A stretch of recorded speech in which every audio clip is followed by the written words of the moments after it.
Nih guys, ada alternatif raket yang enak untuk bermain power dan juga kontrol. Serinya apa?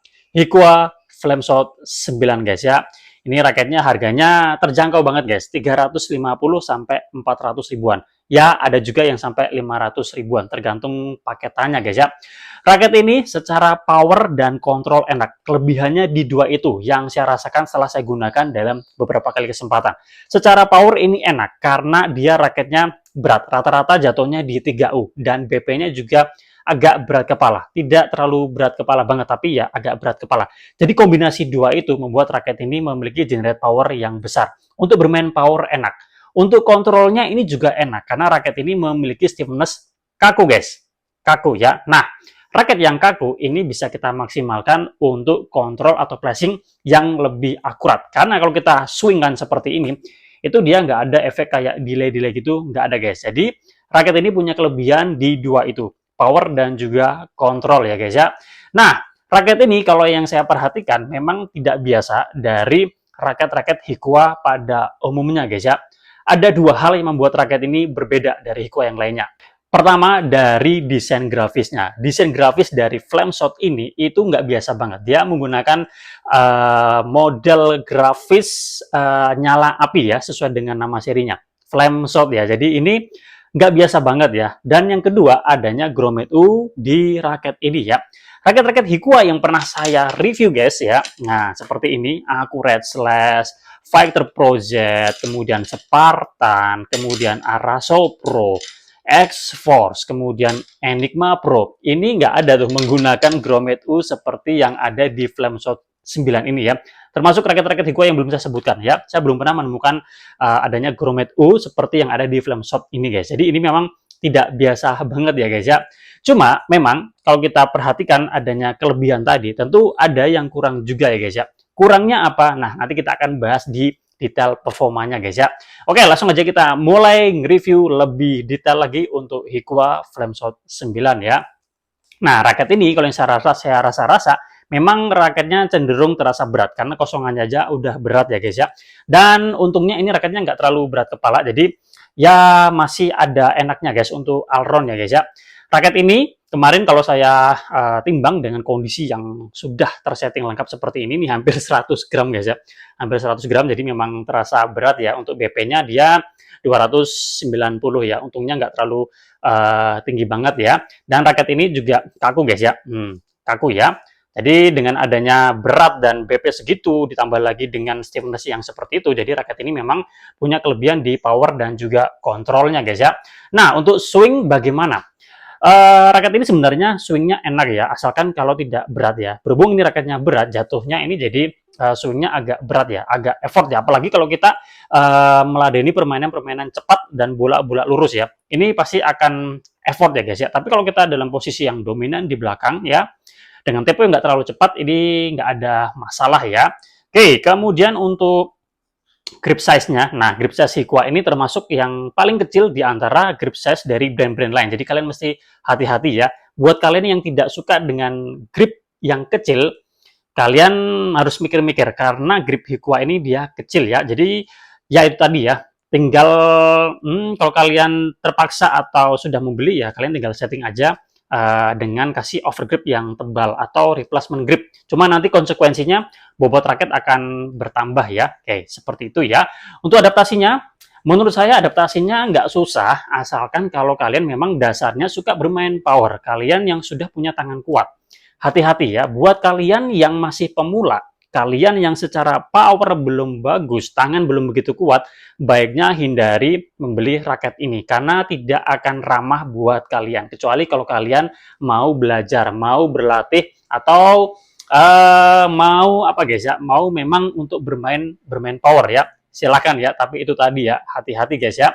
Oke, untuk solidnya, ini raketnya solid ya, dan beberapa raket Higo yang pernah saya review rata-rata tingkat solidnya bagus ya untuk ukuran raket yang harga segitu. Kemudian dari stabilannya juga bagus ya. Tapi apakah mungkin ada efek kurang stabil? Bisa juga. Nanti tergantung dari settingan senarnya mungkin ya, itu juga bisa mempengaruhi ya. Kemudian untuk tensionnya ini bisa sampai 33 lbs, jadi udah cukup banget ya buat kalian yang levelnya pemula, beginner, sampai yang lebih lanjut pun ini bisa menggunakan raket ini guys ya. Oke, sebelum kita lanjut ke detail performanya, berikut kita tonton cuplikan ketika kita menggunakan raket ini. Oke, check this out.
Nah, itu tadi guys cuplikan ketika saya menggunakan raket ini ya. Karena melihat raket ini memiliki tipikal raket power dan juga kontrol, jadi saya mencoba untuk memaksimalkan raket ini untuk bermain power dan kombinasi dengan kontrolnya ya.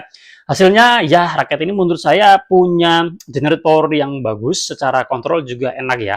Untuk power saya kasih nilai 9 ya. Kemudian untuk ngelob saya kasih nilai 9 juga, tapi kalian harus hati-hati. Raket ini berat dan juga kaku, jadi kalian harus punya tangan yang kuat ya. Dan dalam pemakaian ini efektif ya di game-game pertama, game kedua masih oke lah ya. Tapi kalau kalian dalam kondisi yang sudah ngedrop, fisik udah turun, ini pasti akan effort ya. Apalagi dengan berat dan stiff dari raket ini ya. Untuk drive, nah drive ini agak kurang menurut saya ya, karena dia berat ya. Jadi kita akan effort ya. Jadi untuk drive saya kasih nilai ya 7,5 ya. Itu tadi yang saya sampaikan ya. Oke, secara power dan kontrol enak, tapi ada yang bikin kurang di raket ini, yaitu di drive-nya ya.